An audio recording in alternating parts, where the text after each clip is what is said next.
Hello everyone, चलिए chart trading करते हैं। आज मार्केट में 2 दिन से मार्केट हमारा जो व्यू है उसको गलत कर दे रहा है, क्योंकि मार्केट आप देख सकते हैं एक रेंज बाउंड मार्केट है जो एक रेंज में ही मूव करना चाहता है। इसीलिए ऊपर जाता है तो फिर उस रेंज में घुसता है, फिर नीचे जाता है तो जैसे ये वाला आप देख सकते हो एक रेंज में ही घूम रहा है। तो मार्केट क्या किया है, ब्रेकआउट जैसा दिखाया लेकिन नहीं, ब्रेकआउट नहीं करके वो एज अ रेजिस्टेंस लेके नीचे ही आ गया। और कल क्या किया था, कल जब गैप डाउन हुआ था तो ये वाला लेवल निपटाएगा सोचा था हम लोग ने, तो इसको ना करके वो सीधा सीधा ऊपर चला गया।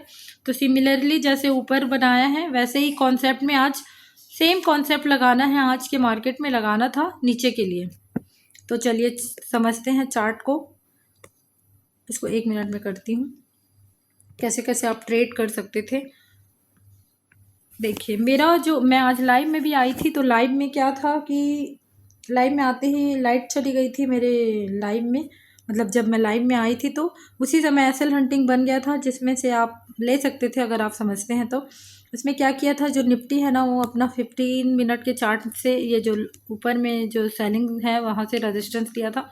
ये भले ऊपर दिखा रहा है लेकिन 1 मिनट में भी कैंडल ना क्लोज नहीं किया है, वो एज ए रेजिस्टेंस ही लिया है। तो इसको रेजिस्टेंस मानेंगे। इवन सेंसेक्स ने भी रेजिस्टेंस ही लिया है, अपने 15 मिनट के जो हाई मारा था 15 मिनट का जो ये एसएल था उसको नहीं करके, मतलब नहीं निपटा के उसको एज ए रेजिस्टेंस लिया है। ठीक उसी समय बैंक निफ्टी क्या किया था, अपना प्रीवियस जो रेजिस्टेंस था जहां मार्केट क्लोज हुआ था उससे भी प्रीवियस उसको हंट करते हुए वो 54,000 के ऊपर ही ओपनिंग हुआ था। तो इसमें एक बन रहा था कि एक ने रेजिस्टेंस, एक ने ब्रेकआउट कर दिया, दो ने रेजिस्टेंस लिया, तो आप नीचे के लिए जा सकते थे। और एक सेलिंग का व्यू, एक सेलिंग का जो मूव है उसके लिए जा सकते थे।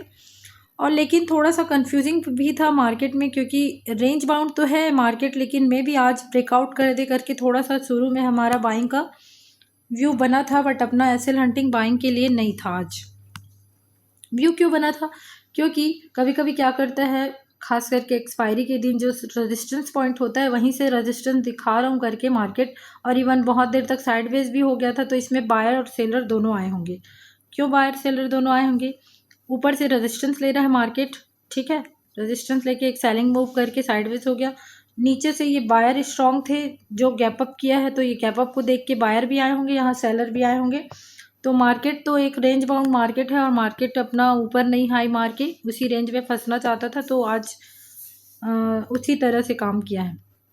तो वही मैं बता रही हूँ, व्यू तो था कि मे भी आज निपटा दे ऊपर वाले जो सेलर हैं उसको, बट वहीं से रेजिस्टेंस लेके आ गया। बट बाइंग का हमारा सच कोई एसएल हंटिंग नहीं बना। एसएल हंटिंग बनता कैसे, यहाँ पे आपका जो निफ्टी है उसमें 800 का लेवल है पास में ही, ठीक है, यहीं कहीं है। तो 800 का ब्रेक डाउन कर दिया था, ठीक है।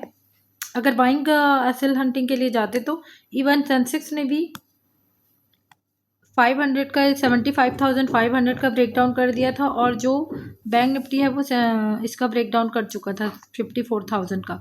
तो तीनों ने ब्रेक डाउन किया था। इवन ये 800 का लेवल था वो भी 5 में ब्रेक डाउन कर दिया था। तीनों ब्रेक डाउन करते हैं ना, एसएल हंटिंग नहीं बन रहा है उस तरफ के लिए, तो वो उसी डायरेक्शन में ही मूव करेगा। तो हमारी एंट्री तो खैर यहाँ साइडवेज थी, तो हमको समझने में ही लग गया कि कहाँ से एंट्री करें। तब एक मूव तो छूट गया, क्योंकि कहीं से भी नहीं करते ना, यहाँ ब्रेकआउट होता तब करते। तो मार्केट में ये चाहते तो ये 800 का जहाँ से रेजिस्टेंस या ब्रेकआउट था यहाँ पे कर सकते थे, बट ये वाला मूव छूट गया। तो कैसे जाना था, जैसे एक मूव होता है तो जब क्लोजिंग प्राइस के डाउन में आया ना मार्केट, तो एक मूव के लिए बाइंग के लिए भी जा सकते थे, क्योंकि ऐसा नहीं है कि मार्केट गिरेगा तो गिरता ही रहेगा।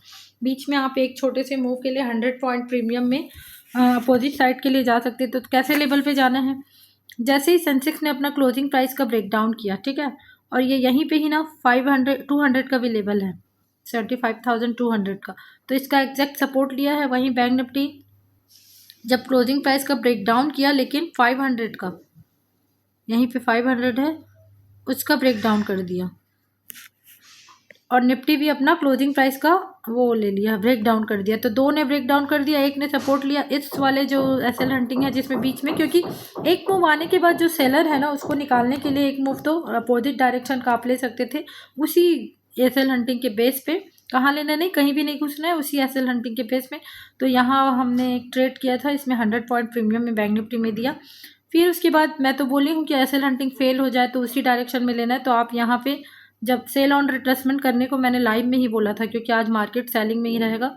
तो यहाँ पे फिर से एक पोजीशन बन सकती थी, जब ये सेलर जो आए हैं ब्रेकडाउन पे, उसको मार्केट ने निकाला था, तो यहाँ तक के लिए एक मूव के लिए आप जा सकते थे।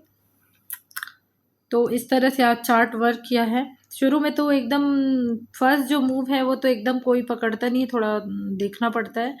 बट ये जो सेकंड है वो आप इजीली पकड़ सकते थे, सेलिंग वाला, क्योंकि हर लेवल का ब्रेकडाउन होता है तो मार्केट उसी साइड ही मूव करने की कोशिश करता है। हालांकि ये सेलर आए उसको निकालने की कोशिश करता है, बट एट द एंड वो सेलिंग साइड ही मूव दे के क्लोज कर देता है। तो इस तरह से 2 एसएल हंटिंग बना है और चार्ट इसी तरह से आज काम किया है। जस्ट कल जो प्रीवियस डे ऊपर की ओर जैसे गया है ना, जैसे ऊपर एक बार गया और जो हमारा कल का एसएल हंटिंग था उसको ब्रेकआउट कर दिया। तो मैं कल बोली थी कि अब ब्रेकआउट हो गया है, मतलब फेल हो गया है, इसका मतलब कि उसी डायरेक्शन में मार्केट जाएगा। तो कल भी देखिए एकदम परफेक्ट काम किया है, और आज भी सिमिलर जस्ट अपोजिट में ये एसएल हंटिंग ब्रेक फेल हुआ है, तो उसी डायरेक्शन में मार्केट काम किया ऐसे करके। तो ये, और बीच में यहाँ भी कल भी मैं प्रीवियस डे अगर आप मार्केट में देखेंगे तो जैसे बाइंग का मूव हो रहा था। एसएल हंटिंग रोज बनता है, बस आपको समझना है। जैसे ये कल बाइंग का मूव हो रहा था, उसके बाद एक बार सेलिंग का मूव आप पकड़ सकते थे। कहाँ पे? जैसे ही क्लोजिंग प्राइस का ब्रेकआउट हुआ ना निफ्टी में, वहीं जो बैंक निफ्टी है उसी समय, कल का भी थोड़ा सा बता रही हूँ कि बनता है रोज करके, उसी समय ये कोई लेवल था 500 का लेवल यहाँ पे बैंक निफ्टी में 500 का, तो 500 का रेजिस्टेंस ले रहा था जो बैंक निफ्टी है, और सेंसेक्स भी ब्रेकआउट कर चुका था क्लोजिंग प्राइस का। तो यहाँ पे भी एक मूव यहाँ पे आप अपोजिट साइड के लिए पकड़ सकते थे, इसमें भी 150 प्रीमियम में मिले हैं। तो same just opposite chart, previous day ऊपर गया और सेम चार्ट बीच में जो भी एसएल हंटिंग है वो इसमें भी बना और इसमें भी बना। तो सेम सिमिलर वो है, बस डायरेक्शन उल्टा हो गया है आज के चार्ट में। तो चलिए, थैंक यू।